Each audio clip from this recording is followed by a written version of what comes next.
अस्सलाम वालेकुम स्टूडेंट्स, उम्मीद करता हूँ आप सब खैर खैरियत से होंगे। आप लोगों की आज की क्लास जो है जो मैं रिकॉर्डेड करके आपके साथ शेयर कर रहा हूँ, इसमें आपके साथ मैं एक होल प्रोजेक्ट पाइथन का यूज़ करते हुए आपके साथ शेयर करूँगा कि किस तरह से डेटा एनालिसिस एक कम्प्लीटली ईडीए हम लोग परफॉर्म कर सकते हैं पाइथन जुपिटर नोटबुक का यूज़ करते हुए। तो एक ही टूल हमारे पास बहुत ज़्यादा स्ट्रांगली यूज़ होता है, ये बात मैं आपको पहले भी बता चुका हूँ। तो आज जो डेटा एनालिसिस परफॉर्म कर रहे हैं वो है हमारे पास नेटफ्लिक्स का डेटा सेट। अब नेटफ्लिक्स पे किस तरह से डेटा एनालिसिस परफॉर्म होता है या फिर डेटा साइंस की जो डिवीजन है वो हमारे पास नेटफ्लिक्स में कैसे इन्वॉल्व है। सो नेटफ्लिक्स के ऊपर जब एनालिसिस किया जाता है वो चेक करने के लिए किया जाता है कि किस तरह की मूवीज़ आ रही हैं नेटफ्लिक्स में, कौन कौन से ईयर की कब की मूवीज़ जो हैं वो उसके अंदर इन्वॉल्व होना स्टार्ट हुई हैं, इंसर्ट हुई हैं, अपलोड की गई हैं, उनका जनरी क्या है, वो किस तरह की मूवीज़ रही, वोट कितने मिले हैं, पॉपुलैरिटी क्या रही है, पॉपुलर हुई भी है कि नहीं हुई। सो नेटफ्लिक्स में हम लोग ये चीज़ों का एनालिसिस करते हैं। क्यों करते हैं? ताकि फिर कोई मूवी रिकमेंडेशन के लिए उससे पहले हमें डाटा को क्लीन करना पड़ता है, एक करेक्ट फॉर्मेट में अवेयर करना पड़ता है। सो आज की क्लास आपके साथ शेयर करने का यही मकसद है कि आपको एक कंप्लीट प्रोजेक्ट का पता चल सके कि जिसमें आप पूरा का पूरा एनालिसिस परफॉर्म करते हैं। मैंने आपको ये बताया हुआ है कि जब भी हमारे पास क्वेश्चंस आते हैं, हमारे पास कोई रियल वर्ल्ड प्रॉब्लम आती है तो वो सिनेरियो बेस पे होती है। अब सिनेरियो बेस क्या है वो मैंने यहाँ पे स्टार्टिंग में ही आपके साथ मेंशन कर दिया है। ये मेरे पास कुछ सिनेरियोज आए हैं कि मुझे कहा गया है, आपको ये डाटा दे दिया गया है, डाटा भी मुझे बता दिया गया है नेटफ्लिक्स मूवी का है। अब आपने इन सिनेरियोज को सॉल्व करना है, कंपनी की आपने मदद करनी है डिसीजन मेकिंग में। कि मुझे ये कहा गया है कि कौन सी मूवी नेटफ्लिक्स पे सबसे ज़्यादा रिलीज़ हुई है, कौन से जनरी की थी। जनरी कहते हैं हम कि किस तरह की थी, एक्शन मूवी थी वो, एडवेंचर मूवी थी या थ्रिलर थी। फिर मुझे कहा गया कि किस मूवी को सबसे ज़्यादा जो वॉट्स हैं वो हाईएस्ट मिले हैं, यानी हाईएस्ट वॉट से मुराद है कि फिर वो मूवी बहुत ज़्यादा पसंद की गई है। फिर उसके बाद सबसे ज़्यादा पॉपुलैरिटी कौन सी रही मूवी की, उसका क्या जनरी था, देन लोअर कौन सी रही, और फिर किस ईयर में वो मूवी जो है सबसे ज़्यादा किस ईयर में मूवीज़ रिलीज़ हुई हैं। ये कंप्लीट हमारे पास एक सिनेरियो आता है डाटा के फॉर्म में। हमेशा सिनेरियो के पर्सपेक्टिव पे हम लोग सॉल्व करते हैं, एनालिसिस अपने डाटा पे परफॉर्म करते हैं। इसके लिए जौन जौन सी हमें लाइब्रेरीज़ की ज़रूरत थी वो तमाम तर लाइब्रेरीज़ यहाँ पे हमने कॉल कर ली है। NumPy, pandas, matplotlib, seaborn for visualization. अच्छा, यहाँ पे एक और लाइब्रेरी है that is warning library. Actually warning library क्या करेगी कि अगर कोई हमारे पास एरर जनरेट ऐसा हो रहा होगा तो वो उसको क्या करेगी, इग्नोर कर देगी। या फिर हमने ऐसा फंक्शन यूज़ किया है उसके बारे में वो थोड़ी सी डिस्क्रिप्शन देगा कि इसको आप इस तरह से भी अब यूज़ कर सकते हैं, तो वो उस चीज़ को इग्नोर कर देगा। इसलिए ये लाइब्रेरी हम लोगों ने यहाँ पे एक इम्पोर्ट की है, दैट इज़ वार्निंग्स।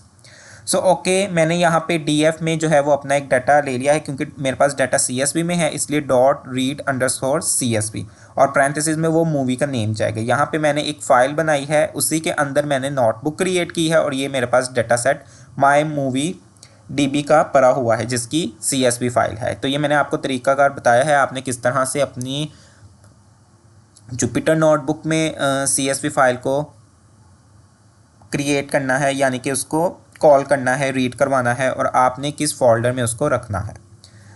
यहाँ पे देन कॉमा के बाद यहाँ पे मैंने एक और आर्ग्यूमेंट पास किया है, that is line terminator equal /n। ये क्या काम करता है, लाइन टर्मिनेटर का मतलब है लाइन छोड़ दो। तो ये क्या काम करेगा कि न्यू लाइन में हमारे पास डाटा शिफ्ट हो जाएगा, क्योंकि CSV का मतलब है कॉमा सेपरेटेड फाइल्स। तो ये मैंने जो है वो कोड रन एग्जैक्टली किया हुआ है, कुछ आगे कोड रन नहीं भी है, लेकिन ये मैंने जो है वो आर्गुमेंट बाद में पास किया था, इसके बगैर मैंने अपने इस फॉर्मेट को रन किया था तो मेरे पास एरर आ गया था। इसलिए फिर यहाँ पे मैंने ये लाइन टर्मिनेटर यूज़ किया है। ओके, इस सेल को ओके इसको हमने रन ही नहीं किया, अपनी लाइब्रेरीज़ को हम कॉल करेंगे। ओके देन ओके, अब मैंने हेड से कुछ मूवीज़ यहाँ पे कॉल कर ली हैं। तो अब आप देखें, हेड फंक्शन हम यूज़ करते हैं टॉप रिकॉर्ड्स को विजुअल करने के लिए, व्यू करने के लिए। रिलीज डेट कॉलम्स है, टाइटल, ओवरव्यू दिया गया है, पॉपुलैरिटी है, वॉट काउंट्स हैं, वॉट एवरेज है, ओरिजिनल लैंग्वेज क्या है वो इंग्लिश है, जेनर क्या है, और पोस्टर URL है। ये हमारे पास इसके अंदर कॉलम्स हैं और टोटल रिकॉर्ड्स हैं, वो भी हम देख लेते हैं। अब सबसे पहले यहाँ पे क्या काम किया है, हमारे पास एक फंक्शन यूज़ होता है that is dot copy. Copy क्या करता है कि जो ये डाटा है, जितने भी इसके अंदर रिकॉर्ड्स हैं, ऑल कॉलम्स, वो उसको कॉपी करके एक न्यू वेरिएबल में उसको मैंने स्टोर करवा दिया है। क्योंकि ओरिजिनल जो हमारे पास फाइल होगी उसमें से हमने चेंजिंग्स नहीं करनी, हमने अपने पास एक ओरिजिनल फाइल भी रखनी है जिसके ऊपर हमने एनालिसिस परफॉर्म किया होगा। सो उसको हम क्या करेंगे, इसमें कॉपी कर लेंगे कि ताकि ओरिजिनल फाइल में चेंजिंग्स ना हो। जो हम लोग यहाँ पे df_copy नाम का वेरिएबल डिक्लेयर किया है, हमने अपने इस df वाले को, df के पूरे डाटा को यहाँ पे कॉपी कर लिया है, df_copy के वेरिएबल में उसको स्टोर करवा दिया है। अब जो हम लोग वर्किंग करेंगे वो आगे फर्दर हम लोग df_copy पे ही करेंगे ताकि हमारे ओरिजिनल डाटा में जो है वो किसी भी तरह की चेंजिंग्स ना आए। अब मैंने df_copy को कॉल किया, मैंने कोई हेड का फंक्शन नहीं अप्लाई किया, लेकिन मेरे पास वही देखें डाटा आ गया है। अब इससे क्या होगा कि मैं df_copy को कॉल करते हुए तमाम तर फंक्शंस अप्लाई करूँगा, मेथड्स अप्लाई करूँगा, EDA पूरा कंप्लीट परफॉर्म करूँगा। तो ये जो df का ओरिजिनल डाटा है इसमें से चेंजिंग्स नहीं होगी। क्यों नहीं होगी? ताकि देखने के लिए कि ओरिजिनल डाटा क्या था, और फिर बाद में जब उस पर एनालिसिस परफॉर्म किया तो फिर जो दूसरी फाइल एनालिसिस परफॉर्म करने के बाद हमने एक्सपोर्ट की है तो उसमें हमारे पास क्या चेंजिंग्स आई हैं। सो यहाँ पे मैंने इसको भी कॉल कर लिया। तो टोटल रिकॉर्ड्स देखें वो यहाँ पे भी डिस्प्ले करवा रहा है, 9827 रोज़ है और टोटल कॉलम्स 9 हैं। अब ओवरव्यू ले लेते हैं। वही बात है, शेप्स में हमारे पास रोज़ और कॉलम्स के यहाँ पे एलिमेंट्स आ जाएंगे, नंबर्स आ जाएंगे। साइज़ इन्हीं को आप मल्टीप्लाई कर दें तो साइज़ आ जाएगा। इन्फो, ये चीज़ करना बहुत ज़रूरी है, इन्फो और डिस्क्राइब फंक्शन जो कि स्टैटिस्टिकल समरी को डिस्क्राइब करता है। सो पांडास का उसने का डाटा फ्रेम का फंक्शन यूज़ करें। टोटल एंट्रीज इतनी है और इंडेक्स जो आपके पास बनते हैं वो 0 to 9 8 2 6 बनते हैं। देन कॉलम्स उसने का टोटल हैं और कॉलम्स के मेरे पास ये इंडेक्स हैं, ये कॉलम्स हैं 1 by 1 मेरे पास, और साथ ही साथ उसके नल वैल्यूज़ भी बताई गई हैं। इसका मतलब है कि टोटल जो रिकॉर्ड्स हैं वो कितने हैं, 9 8 2 7। इसका मतलब है इसके अंदर कोई भी नल वैल्यूज़ नहीं है। अब आप यहाँ पे देखें, मैंने आपको स्टार्टिंग से ही बात बताई है कि हमें हमेशा डेट कॉलम की टाइप को चेंज करना पड़ता है। डेट कॉलम की जो टाइप होती है वो डेट टाइम होनी चाहिए, लेकिन यहाँ पे ऑब्जेक्ट है। सो ये बिल्कुल करेक्ट इसकी डाटा टाइप नहीं है। इसी चीज़ को तो हमने कहा था कि ये मेसी डाटा के अंदर इंक्लूड होती हैं, इनकरेक्ट फॉर्मेट मौजूद होते हैं, स्ट्रक्चर नहीं ठीक होता। तो इसलिए हमने इन्हीं चीज़ों को जो है वो ठीक करना है।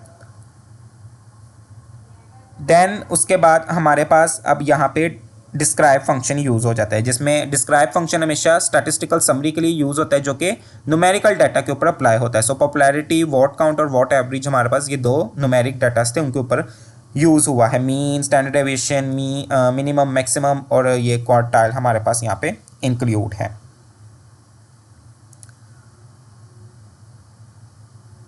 देन ओके, अब यहाँ पे हमने ईच एंड एवरी अपनी डिटेल बतानी होती है कि हम क्या फंक्शन परफॉर्म करने जा रहे हैं, किस तरह का फंक्शन परफॉर्म करेंगे। अभी जो ऊपर हमने अभी तक काम किया है वो क्या काम किया है, और आगे जो हम लोग काम करने जा रहे हैं वो क्या है। तो जब भी एनालिसिस परफॉर्म करते हैं हमें ये चीज़ें सारी अपनी इस नोटबुक के अंदर मेंशन करनी पड़ती है। यही तो खूबसूरती है जुपिटर नोटबुक की कि हम इसके अंदर अपनी एक कंप्लीट डॉक्यूमेंटेशन और प्रेजेंटेशन क्रिएट कर रहे होते हैं। कोड के साथ साथ उसकी आउटपुट भी बिल्कुल उसकी जनरेट हो रही होती है, विजुअलाइजेशन भी यूज़ हो रही होती है, कि ताकि जब इस नोटबुक को हम लोग किसी को दें भी, अपने रिक्रूटर को दें या फिर स्टेक होल्डर को दें, तो उन्हें ये नोटबुक पढ़ के समझ आए कि अच्छा, साथ साथ आपने डिस्क्रिप्शन भी रखी है, बहुत अच्छा इंपैक्ट पड़ता है। ना कि इसके के बाद जी कोड करते गए, आउटपुट डिस्प्ले करवाते गए, बाद में देखने वाले को ये समझ ही ना लगे यहाँ पे क्या काम हो रहा है, ये क्यों किया है, इसकी आउटपुट की जो आपने एक डिस्क्रिप्शन देनी थी वो दी ही नहीं है, तो इससे समझ बिल्कुल भी नहीं लगेगी। सो ये चीज़ बहुत अच्छी होती है एक एनालिस्ट के लिए कि वो साथ साथ डिस्क्रिप्शन भी मेंशन करता है। फिर वो चाहे आप कमेंट की फॉर्म में कर लें, कुछ आप टाइटल के फॉर्मेट में कर लें, कुछ आप इस तरह से डॉक्यूमेंटेशन रिटन फॉर्म में बना लें, मार्कडाउन सेल में उसको कन्वर्ट करके बना लें। सो ये बहुत एक अच्छा इम्पैक्ट पड़ता है। ओके वेट 6, इसको भी हम रन कर लेते हैं। सो एग्जैक्ट वही हमारे पास आउटपुट आएगी। ओके, सो इसमें मैं एक्सप्लोरेटरी डेटा एनालिसिस, जिसको EDA भी कहते हैं, वो परफॉर्म करने जा रहा हूँ, जिसमें मैंने बताया कि मेरे पास डाटा फ्रेम है जो कि 9827 रोज़ और 9 कॉलम्स पे मुश्तमिल है, और डाटा सेट जो है वो बहुत ज़्यादा बिट टाइडी यानी बहुत ज़्यादा है, लेकिन जिसके अंदर मेरे पास कोई भी वैल्यू और डुप्लीकेशन मौजूद नहीं है। NaN means not a numbers, यानी कि नल वैल्यू की जगह फिर ये लिखा हुआ आता है नॉट आ नंबर्स, जो कि हमने देखा भी है अपनी पांडास की क्लासेस में भी, लेक्चर्स में भी। और इसमें बताया है मैंने साथ ही कि डेट, रिलीज़ डेट का जो कॉलम है उसमें हमारे पास उसका फॉर्मेट अच्छा नहीं है, यानी कि उसकी जो डाटा टाइप है वो बिल्कुल करेक्ट नहीं है, तो हम उसको चेंज करेंगे डेट टाइम के अंदर, जिसमें से फिर हम ईयर भी एक्सट्रैक्ट कर सकते हैं। तो ये चीज़ भी मैंने आप लोगों के साथ शेयर की थी कि किस तरह से हम लोग डेट टाइम का यूज़ करते हुए अलहदा से मंथ का कॉलम एक्सट्रैक्ट कर सकते हैं, ईयर का, डेट का, डेज बना सकते हैं, तो उसके लिए यूज़ होता है। फिर कुछ ऐसे कॉलम्स हैं जिनकी हमें ज़रूरत नहीं है एनालिसिस के दरमियान, तो वो मैंने बताया है कि ओरिजिनल लैंग्वेज की ज़रूरत नहीं है और पोस्टर URL की ज़रूरत नहीं है। सो इसलिए हम इनको फिर क्या करेंगे, इनको ड्रॉप कर देंगे। और इसी के साथ साथ हम लोग अपनी आउटलायर्स को भी देखेंगे कि मेरे किस कॉलम के अंदर आउटलायर्स मौजूद है, पॉपुलैरिटी कॉलम्स के अंदर आउटलायर्स मौजूद है। ये बेसिकली आप काम बाद में भी कर सकते हैं, जब आप पूरा एनालिसिस परफॉर्म कर लें बाद में भी लिख सकते हैं, और फिर बाद में आप उसकी एडजस्टमेंट कर सकते हैं, ये आपने कहाँ पे चीज़ें लिखनी है। और जेनरिक कॉलम का बता दिया है कि उसको भी हम लोग सेपरेट करेंगे हर एक वैल्यू को कॉमास के साथ, ताकि उसको एनालिसिस करना ज़्यादा आसान रहे। अच्छा, कॉमा के साथ सेपरेट क्यों करना है, क्योंकि यहाँ पे आप देखें जो जेनरिक हमारे पास आ रहा है वो कुछ इस तरह से आ रहा है, action comma adventure, science fiction, crime, mystery, thriller, तो इस तरह से पता नहीं चल रहा। तो हम इन सबको अलग-अलग करेंगे कि हर एक रिकॉर्ड के साथ उसका एक ही जेनरिक यहाँ पे डिस्प्ले हो, तब उसको व्यू करना ईजी होगा। अच्छा, वैसे ज़रूरत हमें ओवरव्यू की भी नहीं है, टाइटल की है, ओवरव्यू की भी ज़रूरत नहीं है, ओरिजिनल लैंग्वेज की भी नहीं है, और पोस्टर URL की भी ज़रूरत नहीं है। तो ऐसे कॉलम जिनकी हमें एनालिसिस के दरमियान ज़रूरत नहीं होती तो उनको रिमूव करना बेहतर होता है।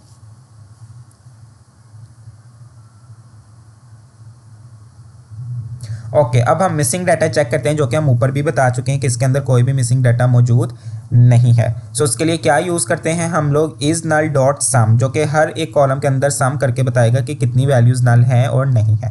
सो कोई भी मौजूद नहीं है तो इसलिए। और डुप्लीकेटेड भी देख लेते हैं कि डुप्लीकेट्स कितनी है। अगर मैं डुप्लीकेटेड पैरेंथेसिस के बाद डॉट सम नहीं लिखूंगा फिर वो फॉल्स ट्रू में आंसर देगा, लेकिन अगर मैं लिखूंगा डॉट सम तो फिर वो हर कॉलम के मुताबिक यहाँ पे टोटल सम करके मुझे देगा। सो डुप्लीकेशंस भी मौजूद नहीं है। सो अब मेन काम ये करना है कि डेटा टाइप्स इनकी चेंज मुझे करनी है, यानी करेक्ट फॉर्मेट में, करेक्ट डेटा टाइप में मुझे कन्वर्ट करना है अपने कॉलम्स को। सो हमने एक ही चीज़ देखी थी, रिलीज डेट। अब मुझे ओरिजिनल डाटा में से चेंजिंग्स नहीं करनी बल्कि कॉपी किए हुए डाटा में से चेंजिंग्स करनी है, इसलिए df_copy स्क्वायर ब्रैकेट के अंदर अपना वो कॉलम का नेम लिखेंगे। ये चीज़ें डिटेल से आपको मैंने बताई हुई हैं। pd.to_date टाइम, क्योंकि ये पांडास के अंदर यूज़ होने वाला मॉड्यूल है, फंक्शन है, इसलिए .to_date टाइम। किसको डेट टाइम में चेंज करना है वो पूरा का पूरा यहाँ पे बता देंगे। अच्छा, ये वाला यहाँ पे काम क्यों किया है आपको मैंने बताया है, परमानेंटली चेंज करने के लिए डेटा टाइप, ताकि दोबारा से इसी कॉलम को असाइन हो जाए एक न्यू डेट टाइम वाली डाटा टाइप। सॉरी, पॉज ज़्यादा हो गया। सो ओके, अभी मैं यहाँ पे डेट टाइम चेक कर लेता हूँ कि क्या इसकी डाटा टाइप हुई है। तो उसके लिए हम .dtypes फंक्शन यूज़ करते हैं। तो उसने बिल्कुल क्या कहा है कि डेट टाइम आपके पास यहाँ पे मौजूद है। अब ईयर एक्सट्रैक्ट करना है तो उसके लिए आपको मैंने बताया है .dt.year का हम यूज़ करते हैं, और नया कॉलम मुझे बनाना है ईयर्स का, इसलिए यहाँ पे एक नया कॉलम मैंने क्रिएट कर लिया। और इसकी भी डाटा टाइप पूछ ली तो बाय डिफ़ॉल्ट इंटीजर 32 है। ओके, अब मुझे यहाँ पे कॉलम्स डिलीट करने हैं। कॉलम्स डिलीट करने हैं तो उसके लिए किस डाटा टाइप में से करने हैं, तो डाटा फ्रेम में से df_copy डॉट ड्रॉप पैरेंथेसिस में। अब सबसे पहले क्योंकि कॉलम्स करने हैं तो कॉलम्स का यहाँ पे नेम देंगे।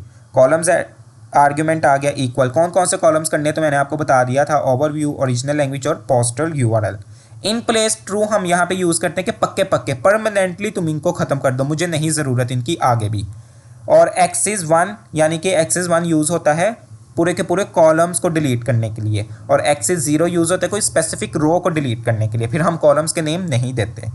सो इसको यहाँ पे कॉल करेंगे और दोबारा से अब मैं अपने डाटा को यहाँ पे कॉल करके देखूंगा कि क्या परमानेंटली भी चेंज हुए हैं कि नहीं हुए। तो उसने मुझे बता दिया है कि हाँ परमानेंटली चेंज हो गए हैं, लेकिन उसके साथ ईयर का कॉलम भी यहाँ पे ऐड हो चुका है। देन यहाँ पे अब मैंने बताया है कि मुझे क्या करना है। मेरे पास वॉट एवरेज का एक कॉलम मौजूद है, लेकिन मैं उस वॉट एवरेज को नंबर्स की बजाय मैं उसको कैटेगरी में शिफ्ट करना चाहता हूँ, यानी कि सबसे ज़्यादा वॉट जिस मूवी को मिले हैं मैं उसकी जगह रखना चाहता हूँ पॉपुलैरिटी। फॉर एग्जांपल यहाँ पे सबसे ज़्यादा वॉट जो है वो ये हैं 8,940, मैं चाहता हूँ कि ये 8,940 की जगह पॉपुलर लिखा हुआ आ जाए। सो इसके लिए मैं यहाँ पे यूज़ करूँगा, इसको कैटेगरी में शिफ्ट करूँगा, यानी कि ये है, सॉरी, वॉट एवरेज की बात हो रही है। सो उसके लिए मैंने यहाँ पे क्या किया है, हम करेंगे वॉट, यहाँ पे कोट लिखा गया है, वॉट अंडरस्कोर एवरेज को मैंने वैल्यूज़ असाइन करनी है पॉपुलर, एवरेज, बिलो एवरेज और नॉट पॉपुलर। पॉपुलर जो सबसे ज़्यादा जिसको वोट मिले हैं, जिसको सबसे ज़्यादा से कम वोट मिले हैं वो है एवरेज, और एवरेज से भी जिसको कम वोट मिले हैं उसको मैंने कह दिया कि ये बिलो एवरेज है, और जिसको बिलो एवरेज से भी बहुत ज़्यादा कम वोट मिले हैं तो उसकी जगह लिख दिया है नॉट पॉपुलर। सो ये हम यूज़ करेंगे काम एक अपना फंक्शन क्रिएट करते हुए। आपके साथ ये बात की हुई है कि हम लोग यहाँ पे दो तरह के फंक्शंस यूज़ करते हैं, बिल्ट इन फंक्शन और user defined function. So this is user defined function, जिसमें मैं अपनी मर्ज़ी का फंक्शन नेम यहाँ पे डिफाइन कर रहा हूँ। सो उसके लिए हम लोग डेफ कीवर्ड यूज़ करते हैं। देन मैंने यहाँ पे कैटेगराइज अंडरस्कोर कॉल यूज़ कर लिया, पैरेंथेसिस में मैंने जो डाटा फ्रेम में मुझे चेंजिंग्स करनी है वो यहाँ पे कॉल कर लिया। यहाँ पे मैंने कॉल जो कि कॉलम्स डिफाइन करने हैं मुझे, वो यहाँ पे कॉल कर लिया, और लेबल्स बताने हैं। बेसिकली लेबल्स क्या है वो भी हम आगे जाके देखते हैं। अब यहाँ पे मैंने एक एजेस नाम का वेरिएबल डिक्लेयर किया, जिसमें मैंने रख दिया कि df अंडरस्कोर कॉपी, कॉपी के अंदर मेरे पास कॉल क्या होगा, डॉट डिस्क्राइब करो मिनिमम। अगर तो मेरे पास कोई वैल्यू किसी वॉट एवरेज कम होगा, मिनिमम का मतलब है बहुत ज़्यादा कम होना, तो फिर वो उसकी जगह क्या लिख देगा, नॉट पॉपुलर। सो कॉल की जगह वो नॉट पॉपुलर यूज़ होगा, यानी कि कॉल किस कॉलम के अंदर हम लोग यूज़ कर रहे हैं उसमें, वॉट एवरेज के अंदर। देन ये इसी तरह 25% चेक करेगा वॉट अंडरस्कोर एवरेज के अंदर, फिर 50% क्वार्टाइल यूज़ करेगा, 75% क्वार्टाइल चेक करेगा, और फिर मैक्सिमम क्वार्टाइल चेक करेगा। अब यहाँ पे कॉल जो है वो कॉलम का नेम है, कॉलम का नेम क्या है, वॉट अंडरस्कोर एवरेज। यहाँ पे अब मुझे चूंकि परमानेंटली चेंजिंग्स करनी है, इसलिए मैंने df अंडरस्कोर कॉपी और वो अपना कॉलम का नेम यहाँ पे लिख दिया। कॉलम का नेम हम आगे जाके वहाँ पे यूज़ करेंगे, इसलिए यहाँ पे अभी कॉल ही चल रहा है। फिर pd dot cut, cut method यहाँ पे यूज़ होता है पांडास के अंदर, जो कि लॉन्ग डाटा के ऊपर हम लोग कोई चेंजिंग्स वगैरह करने जा रहे हों तो उसके लिए हम लोग कट का यूज़ करते हैं। df अंडरस्कोर कॉपी को कॉल किया, और यहाँ पे कॉल फंक्शन इसके अंदर हमने कॉल कर लिया। एजेस जो यहाँ पे डिफाइन किए थे कि अगर कोई वॉट एवरेज मिनिमम होगा तो तुमने उसकी जगह क्या लिख देना है, नॉट पॉपुलर। अगर 25% पे होगा, 50% पे होगा तो उसकी जगह पे क्या लिख देना है तुमने, बिलो एवरेज या एवरेज, और 75% पे होगा या मैक्सिमम होगा तो फिर क्या लिख देना है तुमने, पॉपुलर। तो ये चीज़ें हम लोगों ने यहाँ पे डाटा में लिखवानी है, और लेबल्स की जगह इक्वल कर दिए लेबल्स। अब ये लेबल्स क्या हैं आप यहाँ पे देख सकते हैं, मैंने यहाँ पे लेबल्स डिफाइन किए हैं। लेबल्स क्या है, not popular, below average, average और पॉपुलर। ये जो पॉपुलर है वो यूज़ होगा मैक्सिमम या फिर 75% के लिए, एवरेज यूज़ होगा हमारे पास 50% के लिए, बिलो एवरेज यूज़ होगा हमारे पास 25% के लिए, और नॉट पॉपुलर जो मिनिमम यानी जिसको 0, 1, 2 इतने वॉट्स मिले होंगे। सो उसके लिए ये लेबल्स हमने यहाँ पे डिफ़ाइन किए हैं। सो ये था कि यूज़र डिफ़ाइन फंक्शन हमने कॉल किया है। यूज़र डिफ़ाइन फंक्शन या फिर फंक्शन यहाँ पे हम इसलिए बना लेते हैं कि ताकि बार बार हमें एक ही चीज़ को या फिर अपने कोड को बार बार ना लिखना पड़े। अब यहाँ पे एक दफ़ा मैंने एक फंक्शन बनाकर उसके अंदर पूरा कोड लिख दिया है, अब मैं जस्ट इसी फंक्शन को कॉल करते हुए अपना पूरा का पूरा काम करवा लूँगा। सो इसलिए हम लोग कहते हैं यहाँ पे हमारे पास यूज़ेबिलिटी आ जाती है, रीड करना आसान हो जाता है। उसके बाद कैटेगराइज अंडरस्कोर कॉल, मैंने यहाँ पे फंक्शन अपने कॉल किया जो मेरा बिल्ट इन, मैंने अपना फंक्शन डिफ़ाइन किया था। उसके पैरेंथेसिस में पहला क्या है, जो मेरा डाटा फ्रेम का नेम है वो मैंने यहाँ पे डिफ़ाइन कर दिया। सेकंड, अब यहाँ पे क्या था, कॉल। कॉल का मतलब है वो कॉलम नेम देना है जिसके ऊपर मुझे ये चीज़ें इंप्लीमेंट करनी है, वो मैंने यहाँ पे दे दिया वॉट अंडरस्कोर एवरेज। और लेबल्स दे दिए कि अब इसकी जगह मुझे क्या चीज़ें इम्प्लीमेंट करनी है, यानी 8.8 है तो उसकी जगह मुझे क्या 8.8 मैक्सिमम हो सकती है, 75% हो सकती है, तो उसकी जगह मुझे पॉपुलर शो करवाना है। सो इसलिए हमने यहाँ पे लेबल्स को भी असाइन किया। तो ये देखें यहाँ पे पहले अगर आप देखें यहाँ पे मेरे पास नंबर्स थे 8.3, 8.1, ये मेरे पास पॉपुलर में आ रही है। बिलो एवरेज में मेरे पास यहाँ पे देखें 6.3 है। सो 6.3 बिलो एवरेज में हमने कहा था कि वो 50% से कम हो सकती है। सो इसलिए ये हमारे पास आ गई। देन एवरेज में आप देखें तो 7.0 है, तो 7.0 को उसने क्या कहा है, एवरेज की, यानी 7.0 से जितनी भी कम है वो बिलो एवरेज में है। 7 पॉइंट से लेकर 8 पॉइंट तक सारी क्या है, एवरेज है, और उससे ज़्यादा 8 या 8 से ज़्यादा जो है वो कौन सी है, पॉपुलर में है। तो इस तरह से हमने ये इसलिए डिस्क्राइब फंक्शन का यूज़ किया। डिस्क्राइब फंक्शन हमने अभी देखा है कि स्टैटिस्टिक्स के लिए यूज़ होता है। यहाँ पे ये देखें, वॉट एवरेज में मिनिमम जो है वो 0 है, तो मिनिमम 0 इसका मतलब है नॉट पॉपुलर होगी। 25% पे 5.9 आ रही है, इसका मतलब है वो बिलो एवरेज होगी। 50% पे 6.5 आ रही है। 50% क्वार्टाइल जो है, मीडियन जिसको कहते हैं, तो उसमें हमने कह दिया ये एवरेज है। और 75% देखिए 7.1 से और उससे ऊपर वो हमारे पास पॉपुलर होगी, और मैक्सिमम तक भी हमारे पास पॉपुलर होगी। तो वही चीज़ें यहाँ पे हमने फंक्शन का यूज़ करते हुए कॉल की हैं। सिंपल मेथड है, अभी आपको मुश्किल लग रहा होगा, लेकिन 1 बाय 1 जब आप खुद इस लेक्चर को देखते हुए अपनी अलग से जुपिटर नोटबुक बनाएंगे और उसमें प्रैक्टिस करेंगे तो तब आपको ज़्यादा इसकी अच्छी समझ आएगी। अब मैं दोबारा से अपने यहाँ पे df_copy को कॉल कर लेता हूँ कि आया ये परमानेंटली चीज़ें हुई भी हैं कि नहीं अप्लाई। तो देखें बिल्कुल अप्लाई हो चुकी हैं। ओके, अब वैल्यूज़ काउंट करके देख लेते हैं। ये वैल्यूज़ काउंट हमारे पास यूज़ होता है, टोटल वैल्यूज़ बताएगा कि नॉट पॉपुलर कितनी मूवीज़ हैं, पॉपुलर कितनी है, एवरेज कितनी है और बिलो एवरेज कितनी आई हैं। तो वो यहाँ पे आ गई, इसका मतलब है नॉट पॉपुलर सबसे ज़्यादा है हमारे पास, यानी ऐसी मूवीज़ हैं कि जो पॉपुलर ही नहीं हुई, लोगों को पसंद ही नहीं आई। तो अगर ये एनालिसिस करते वक्त हमें नहीं पता चलता, अगर हम एनालिसिस नहीं परफॉर्म करते, तो फिर ये भी हो सकता था कि हम ऐसा इसके ऊपर मॉडल अप्लाई करते जो फिर यूज़र को गलत मूवी की रिकमेंडेशन देता। सो हमेशा यूज़र को उन मूवीज़ की रिकमेंडेशन देनी होती है जो पॉपुलर होती हैं, जो बहुत ज़्यादा देखी जाने वाली हैं, जिनको वोट बहुत ज़्यादा मिले हैं, जो बहुत ज़्यादा हाइप क्रिएट की गई मूवीज़ हैं और पॉपुलर रही हैं, तो हमेशा उसी से रिलेटेड फिर यूज़र को रिकमेंडेशन जाती है। सो जब भी डिप्लॉयमेंट करते हैं या कोई भी हाई लेवल का मॉडल बनाते हैं, सो उससे पहले EDA एनालिसिस परफॉर्म ज़रूर किया जाता है। सो ये सारी चीज़ें उसमें देखी जाती हैं। अब हम क्या काम करेंगे, अब हम करने जा रहे हैं अपने इस जेनेरिक वाले जो कॉलम है उसमें हर एक को हम सेपरेट करने जा रहे हैं। सो हम ये स्ट्रिंग है, आप देखेंगे स्ट्रिंग है क्योंकि इसमें अल्फ़ाबेट्स आ रहे हैं। सो स्ट्रिंग में हमने एक मेथड पढ़ा था स्प्लिट का।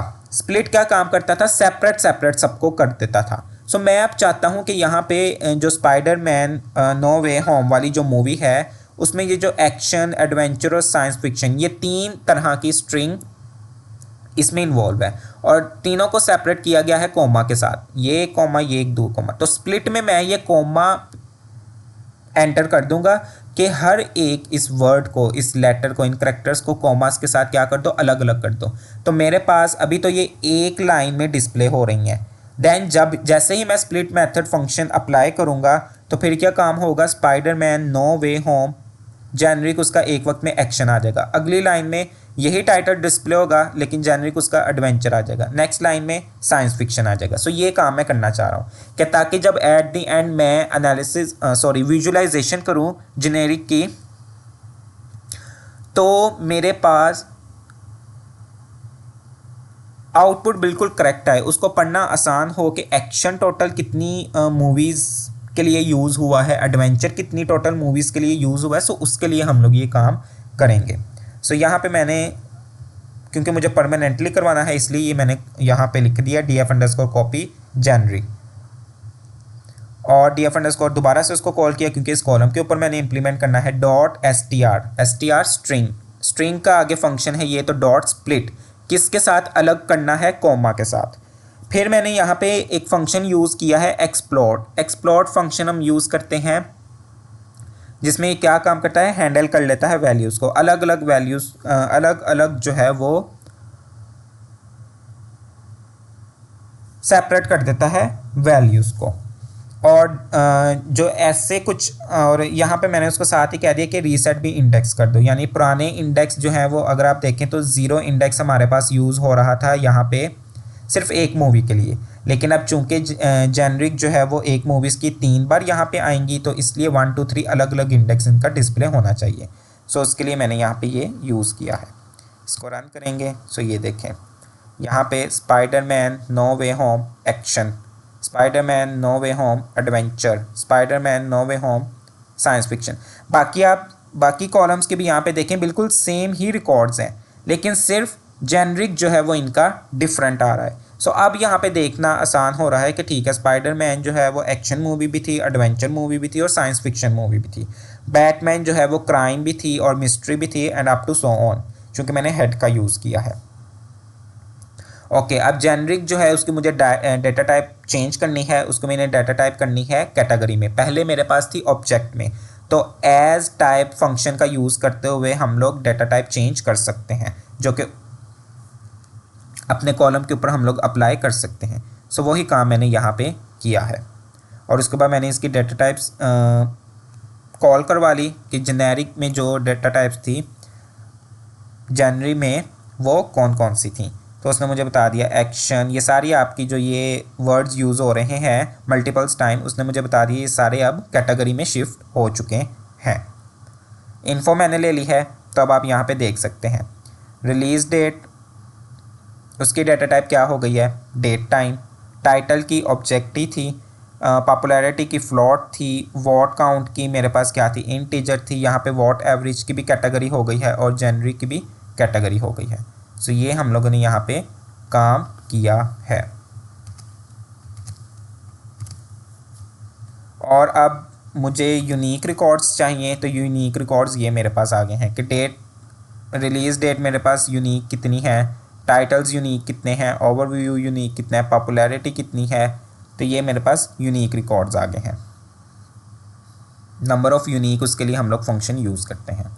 सो कि अब आउटलायर्स को डिटेक्ट करेंगे। हमने देखा था कि पॉपुलैरिटी वाले कॉलम में हमारे पास आउटलायर्स मौजूद है। सो आउटलायर्स कहते हैं वो एक्सट्रीम डाटा पॉइंट्स जो क्या करते हैं हमारे डाटा की आउटपुट को डिस्ट्रॉय करने में, गलत आउटपुट डिस्प्ले करने में हेल्प कर सकते हैं। सो इसलिए इन आउटलायर्स को डिटेक्ट करना और फिर रिमूव करना ज़रूरी है। सो बॉक्स प्लॉट का यूज़ करते हुए हम सिंपली उसको विजुलाइज कर लेंगे। बॉक्स प्लॉट हमारे पास सीबॉन में यूज़ होता है। और यहाँ पे ये देखें, यहाँ पे उसने मुझे बेशुमार यहाँ पे मुझे उसने पॉपुलैरिटी में ये बता दी, ये जो पॉइंट्स यहाँ पे डिस्प्ले हो रहे हैं दिस इज़ आउटलायर्स। तो इसका मतलब है हमारे पॉपुलैरिटी वाले कॉलम में बहुत ज़्यादा आउटलायर्स हैं और ये हमारी आउटपुट को गलत भी कर सकती हैं। सो अब इसके मेथड्स हम लोग देखते हैं जो हम लोग आउटलायर्स को ख़त्म करने के लिए यूज़ करते हैं। एक मेथड है हमारे पास जी स्कोर और एक मेथड हम लोगों ने देखा था इंटर क्वार्टाइल रेंज का। सो जी स्कोर मेथड को भी देखते हैं, जिसमें क्या करते हैं ओरिजिनल डाटा को माइनस करते हैं, ओरिजिनल डाटा में से वैल्यूज़ को माइनस करते हैं। किसको माइनस करते हैं? उसी डाटा या उसी कॉलम के मीन से।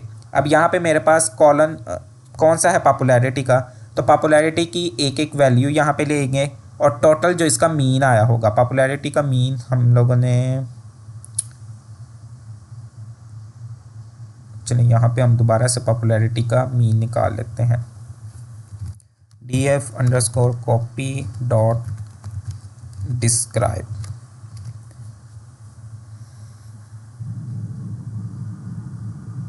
सो ओके, यहाँ पे मीन जो है वो पॉपुलैरिटी का हमारे पास क्या आया है 42। सो यहाँ पे ये मीन हमारे पास, ये हमने मीन निकाल लिया है 42 और इन दोनों को डिवाइड करते हैं हम लोग किसके साथ, इसके स्टैंडर्ड डेविएशन के साथ। सो स्टैंडर्ड डेविएशन यहाँ पे देखिए हमने निकाला हुआ है, ये है स्टैंडर्ड डेविएशन पॉपुलैरिटी का, ये है 113.3410, ये हमारे पास स्टैंडर्ड डेविएशन है। सो जी स्कोर जब हमने फाइंड किया तो ये आया। अच्छा, ये जी स्कोर हमारे पास कैसे निकला है? पहली पॉपुलैरिटी की वैल्यू क्या है पहले रिकॉर्ड की, वो ये है। इसको कॉपी कर लेते हैं।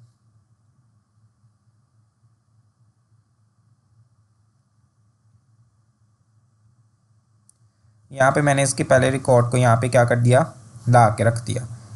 ये जो ये वाला चीज़ है df_copy और कॉलम का नेम पॉपुलैरिटी, तो ये हर एक पॉपुलैरिटी, हर एक रिकॉर्ड, हर एक मूवी की पॉपुलैरिटी को पकड़ेगा, उसको माइनस करेगा पूरे पॉपुलैरिटी वाले कॉलम के मीन के साथ और माइनस करने के बाद जो आंसर आएगा फिर उसको डिवाइड करेगा पूरे कॉलम का, जो पॉपुलैरिटी कॉलम का जो स्टैंडर्ड डेविएशन निकाला होगा वो ये जो निकला है उसके साथ डिवाइड कर देगा। सो इसको भी हम माइनस कर देंगे। माइनस किसके साथ करेंगे? मीन के साथ। सो मीन क्या था इसका? 42.00 है, हम यहाँ पे 42 ही लिखते हैं। ओके, इसको डिवाइड भी करना है तो यहाँ पे हम लोग यूज़ कर लेते हैं और उसके बाद डिवाइड कर देना है इसके स्टैंडर्ड डेविएशन के साथ। So standard deviation paste. अच्छा, यहाँ पे चलें, अगर हम इसका पूरा मीन लिख भी लें 0.001288, तो देखें पहली वैल्यू क्या आई है? 44.4847। तो देखें एग्जैक्ट पॉपुलैरिटी की ये पहले वाले रिकॉर्ड की ये जी स्कोर आया है। सो ये जी स्कोर हमने फाइंड किया है कि आउटलायर्स डिटेक्शन के लिए हमने यूज़ किया है कि कितना डिफरेंस बन रहा है आउटलायर्स और ओरिजिनल जो पॉपुलैरिटी है उसके दरमियान। सो उसके लिए हम लोगों ने ये जी स्कोर निकाला है। सेकंड मेथड जो है वो क्वार्टाइल का है कि लोअर क्वार्टाइल निकालते हैं, अपर क्वार्टाइल निकालते हैं और फिर अपर में से लोअर क्वार्टाइल को माइनस करते हैं तो वो हमारे पास IQR आ जाता है। और फिर लोअर और अपर बाउंड्रीज निकालने के लिए हम लोगों के पास जो फॉर्मूला यूज़ होता है वो ये है, Q1 minus 1.5 multiply by IQR। Q1 क्या होगी? जो हमारे पास लोअर क्वार्टाइल होगा पॉपुलैरिटी का, उसमें से माइनस करेंगे 1.5 और जो फिर इन दोनों का आंसर आएगा उसको मल्टीप्लाई कर देंगे IQR से, जो कि इन दोनों को माइनस करके आएगा। तो वो हमारे पास यहाँ से फिर चेंज होता जाएगा। अब जो ओरिजिनल डाटा सेट की शेप थी हमारे पास वो थी 25,793 और कॉलम्स कितने थे उसके अंदर? कॉलम 7 थे। तो जब उसमें से पॉपुलैरिटी वाले में से हमने आउटलायर्स को डिटेक्ट किया तो फिर आउटलायर्स को डिटेक्ट किया मतलब कि वो वाले रिकॉर्ड्स ख़त्म हो गए। तो फिर हमारे पास कितनी रह गई रोज़?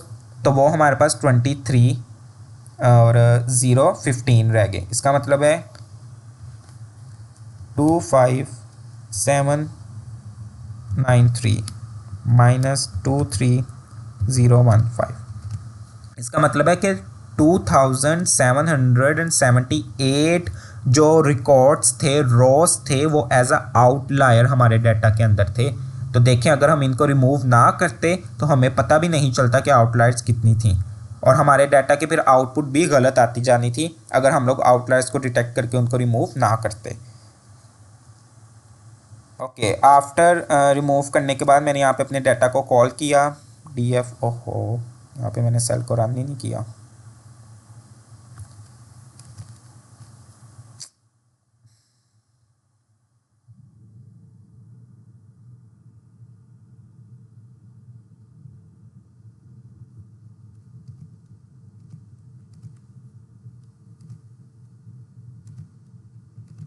ओके, ये अब आ गई हैं हमारे पास। तो देखें मैंने कुछ जो है वो मेरे पास यहाँ पे वो रिकॉर्ड्स आ गए हैं जो क्या काम किए हैं, जो बाकी के बच गए थे मेरे पास आफ्टर रिमूविंग आउटलायर्स। तो वो मेरे पास यहाँ पे रिकॉर्ड्स आ गए हैं।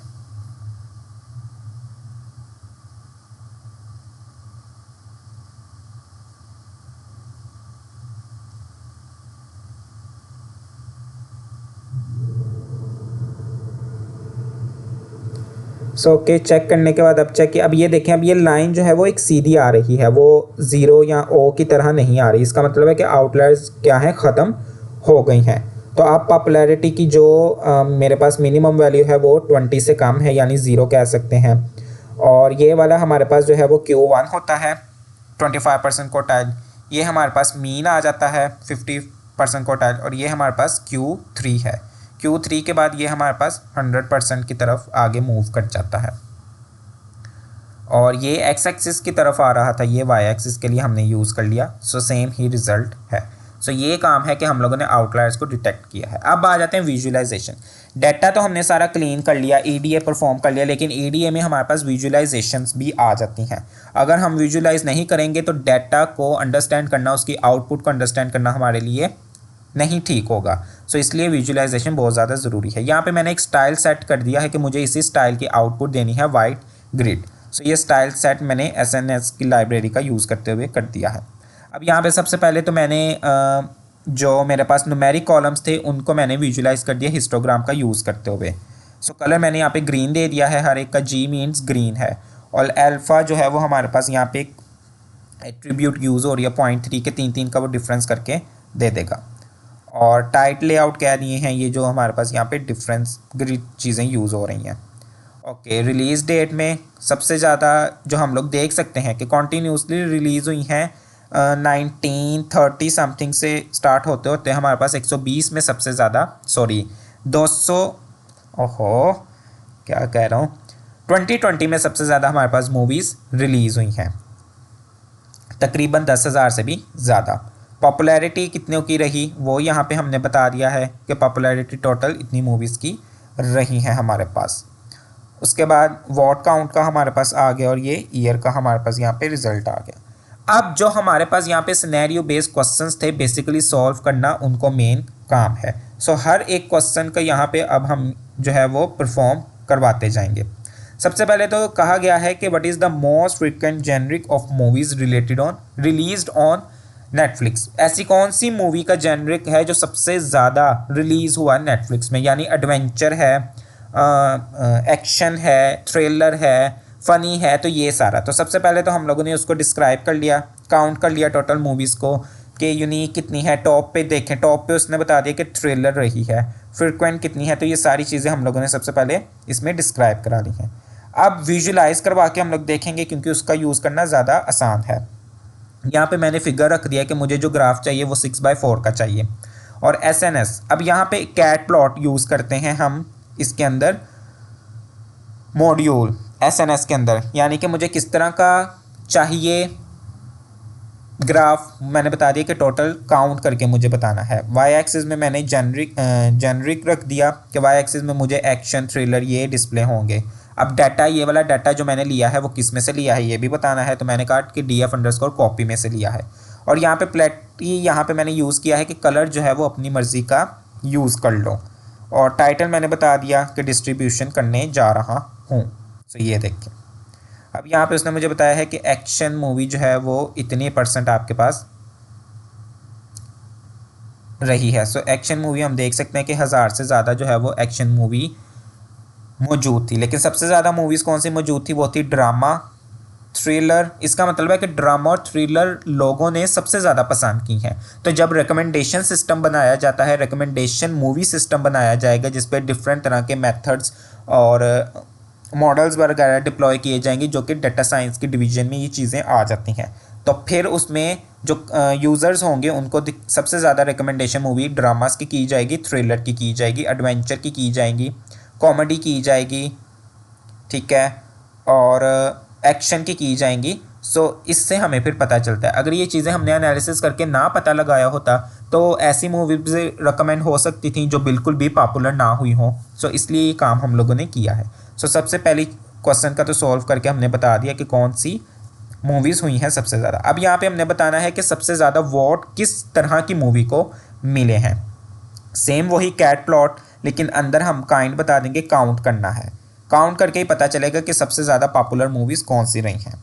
वॉट एवरेज, क्योंकि वॉट एवरेज में हमने popular, not popular, average, below average इनको हाईलाइट किया था। डाटा कहाँ से लेना है वो बता दिया, DF_copy, और ऑर्डर बता दिया कि इंडेक्स के अकॉर्डिंग ही उसको गेट करना है, ऑर्डर चेंज नहीं होना चाहिए। सो सारी चीज़ें वही हैं। अब यहाँ पे हमारे पास आ जाएगा एवरेज का, उसने बता दिया कि सबसे ज़्यादा जो है वो एवरेज रही थी और ये हमने चेक भी कर लिया था। पॉपुलर फिर उसके बाद सेकंड नंबर पे आती है, बिलो एवरेज आती है, और फिर नॉट पॉपुलर हमारे पास यहाँ पे आ गई हैं मूवीज़। सो ये उसने काउंट करके हमें बता दिया। सेकंड क्वेश्चन भी सॉल्व हो गया। फिर थर्ड आ गया कि सबसे ज़्यादा हाई पॉपुलैरिटी पे कितनी रही, तो ये था हमारे पास हाईएस्ट वोट ओके किसको मिले हैं। सो ये है अब हमारे पास कि सबसे ज़्यादा हाईएस्ट पॉपुलैरिटी किसको मिली है। सो यहाँ पे उसने हाईएस्ट पॉपुलैरिटी हमने यहाँ पे गेट कर लिया। पॉपुलैरिटी में जो मैक्सिमम पॉपुलैरिटी मिली है वो हमने यहाँ पे बता दी है। तो ये देखें, ये उसने हमें बता दिया है कि सबसे ज़्यादा जो पॉपुलर रही हैं वो ये मूवीज़ रही हैं। देन उसके बाद लोवेस्ट पॉपुलैरिटी बता दिया, तो हमने फिर मिनिमम को गेट कर लिया कि पॉपुलैरिटी में मिनिमम कितनी रही हैं मूवीज़। सो ये हमारे पास मिनिमम आ गई, जो सबसे ज़्यादा कम रही हैं, यानी इतनी उनको शोहरत नहीं मिली, क्योंकि पॉपुलैरिटी के अकॉर्डिंग उसने चेक करके बताया है। अच्छा, लास्ट क्वेश्चन था कि which year has the most filmed movie, सबसे ज़्यादा किस साल में मूवीज़ सबसे ज़्यादा रिलीज़ हुई थी। सो उसके लिए हम लोग यहाँ पे यूज़ करेंगे हिस्टोग्राफ का, जो कि आपको मैंने यहाँ पे भी डिस्प्ले करवा दिया था कि 2020 में सबसे ज़्यादा मूवीज़ रिलीज़ हुई हैं। सो वही यहाँ पे देखें, 2020 में उसने बताया है कि सबसे ज़्यादा मूवीज़ 10,000 से भी ज़्यादा, 12,000 के करीब रिलीज़ हुई हैं नेटफ्लिक्स पे। सो ओके, तमाम तर सिनेरियो बेस्ड क्वेश्चंस को हमने सॉल्व कर लिया। अब बारी आती है कंक्लूजन करने की, क्योंकि अगर कोई स्टार्टिंग से हमारी नोटबुक ना भी देखे, रिक्रूटर या स्टैक होल्डर या फिर कोई भी और डाटा एनालिस्ट, तो एटलीस्ट वो कंक्लूजन पढ़ के ये जान सके कि पूरी जो बातचीत, पूरा जो एनालिसिस, पूरा जो ईडीए हमने परफॉर्म किया है अपनी इस नोटबुक के अंदर, उसका कंक्लूजन, उसका निचोड़ क्या रहा है, तो ये चीज़ बताना भी बहुत ज़रूरी है। सो कंक्लूजन में हम लोग एक एक करके अपने यहाँ पे क्वेश्चंस बता देंगे, और चूंकि इंग्लिश हमारे पास इंटरनेशनल लैंग्वेज है, सो इंग्लिश में ही हम लोग यहाँ पे आंसर्स भी और क्वेश्चंस भी लिखेंगे। सो हमने बताया कि ड्रामा जेनरिक जो है वो सबसे ज़्यादा मोस्ट फ्रिक्वेंट रहा है, सबसे ज़्यादा हमारे डाटा सेट के अंदर मौजूद रहा है, और 14% जो है वो दूसरे जेनरिक से सबसे ज़्यादा हमारे पास ड्रामा पॉपुलर रहा है। तो बिल्कुल हमने इसी तरह से ये देखें, ड्रामा में हमारे पास ये जो बार है सबसे ज़्यादा ये ड्रामा की है, ड्रामा और थ्रिलर, तो वो हमने यहाँ पे बता दिया है। सेकंड क्वेश्चन का हमने बता दिया कि 25.5% जो हमारे डाटा सेट के अंदर पॉपुलर वर्ड्स मिले हैं उसकी रोज कितनी थी, 6,520, और ड्रामास के मुतालिक भी बता दिया, और मूवीज़ की पॉपुलैरिटी भी हमने इनमें बता दी, यानी जो उनका जेनरिक रहा है। थर्ड, फिर हाईएस्ट पॉपुलैरिटी किस मूवी को मिली, तो हमने कहा कि वो सिर्फ सुपरमैन नो वे होम को ही मिली है, जिसका जेनरिक क्या था, एक्शन था, एडवेंचर था, साइंस फिक्शन था। देन किसको सबसे कम पॉपुलैरिटी मिली, तो वो हमने बता दिया यूएस की तरफ से जो है वो सबसे ज़्यादा कम पॉपुलैरिटी मिली, थ्रेड्स, जिसमें music, drama, war, scientific, history वगैरह थी, लेकिन इस तरह की मूवीज़ को जो है वो सबसे कम पॉपुलैरिटी मिली। और लास्ट था कि किस साल में सबसे ज़्यादा मूवीज़ रिलीज़ हुई हैं, तो वो हमने बता दिया कि 2020 में सबसे ज़्यादा मूवीज़ रिलीज़ हुई हैं। सो ये चीज़ें अपने पूरे जब भी हम लोग डाटा एनालिसिस करते हैं, वो चाहे डाटा जिस भी तरह का हो, सेल्स का हो, कस्टमर्स का हो, हमारे पास फाइनेंस का हो, किसी भी तरह का डाटा हो, तो हम लोग अपने सिनेरियो के अकॉर्डिंग ही काम करते हैं। अब जो हमने कॉलम्स को ड्रॉप किया था, वो कॉलम्स को ड्रॉप क्यों किया था और किस तरह हमें पता चला कि इन कॉलम्स की ज़रूरत नहीं पड़ेगी, क्योंकि हमको जितने भी सिनेरियोज मिले थे उसमें कहीं पे भी ये नहीं था कहा गया कि यूआरएल पोस्टर यूआरएल भी बताना है आपने, या फिर ओवरव्यू भी बताना है आपने, या फिर उनकी ओरिजिनल लैंग्वेज क्या रही ये भी बताना है। सो इसलिए हमने इन्हीं सिनेरियो से गैस कर लिया कि इन कॉलम्स की हमें बिल्कुल भी ज़रूरत नहीं थी। रिलीज़ डेट की थी, उसी में से तो हमने ईयर को गेट किया, popularity, what count, what average की थी, टाइटल की भी थी, जेनरिक तो बिल्कुल ही थी, तो इसलिए फिर हमने इन तीनों कॉलम्स को डिलीट कर दिया। सो ये था एक complete data analysis Jupyter notebook का यूज़ करते हुए हम लोग क्रिएट करते हैं।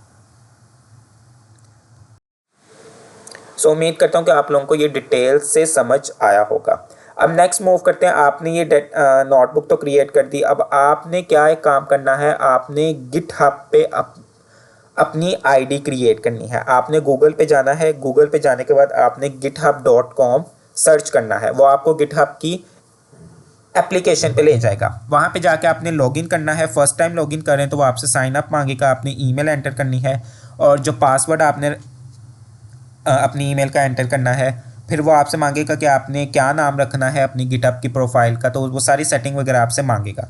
मांगने के बाद फिर आपके पास इस तरह से डैशबोर्ड या फिर इस तरह से इसका इंटरेक्टिव लेआउट क्रिएट होगा।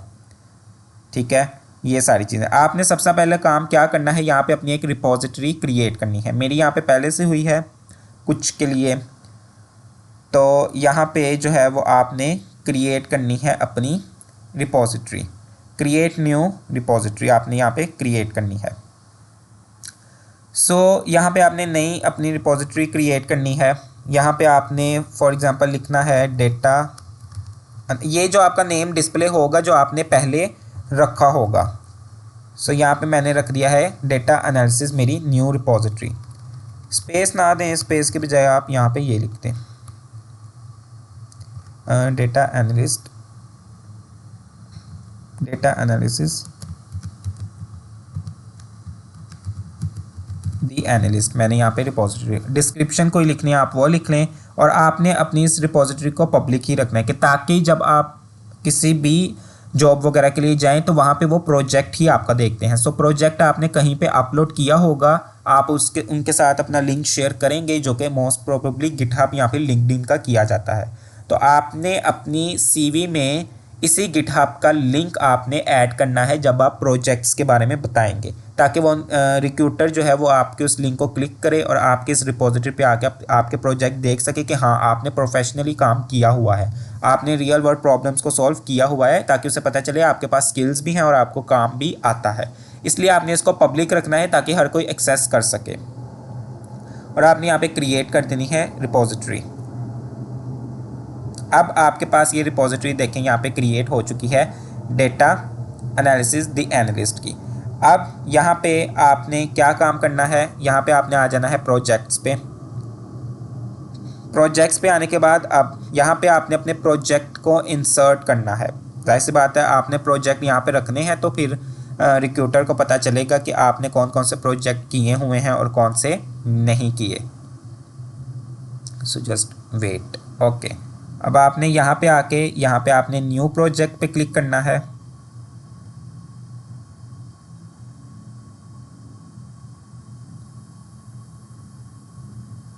और ओके, अब वो आपसे पूछ रहे हैं कि आपने नया प्रोजेक्ट इसमें ऐड करना है। इसको तो फिलहाल क्लोज कर दें, ये है।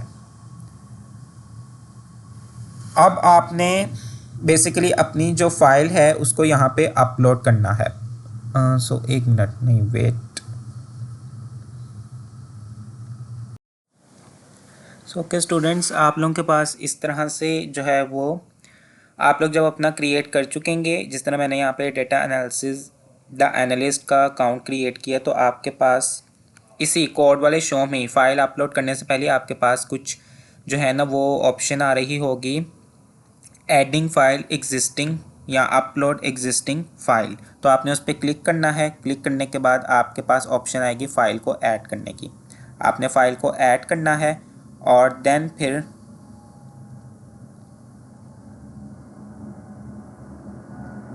ओके इस तरह से आपके पास एक ऑप्शन आएगी, ठीक है। उसके बाद आपने क्या करना है, चूज़ फाइल पे क्लिक करना है और आपने यहाँ से अपनी फ़ाइल को क्लिक कर लेना है।